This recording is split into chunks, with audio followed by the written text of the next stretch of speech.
আসসালামু আলাইকুম রহমতুল্লাহি ওবরাকাতু। আপনাদের মাঝে একটি কবিতা আবৃত্তি করব হাদি ভাইকে নিয়ে। কবিতাটির নাম হলো উচিত বিচার। লেখক আহসান হাবিব সিরাজি।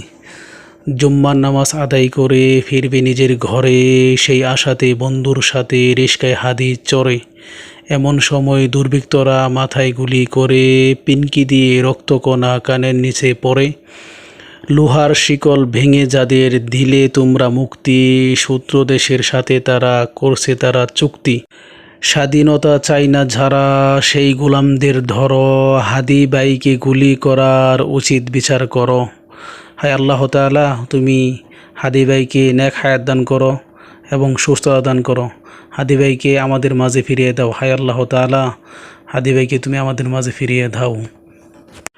আর কত চাও শহীদ খোদা, আর কত কান্দন, আসবে কবে এই জমিনে তোমারই শাসন, আসবে কবে এই জমিনে তোমারই শাসন।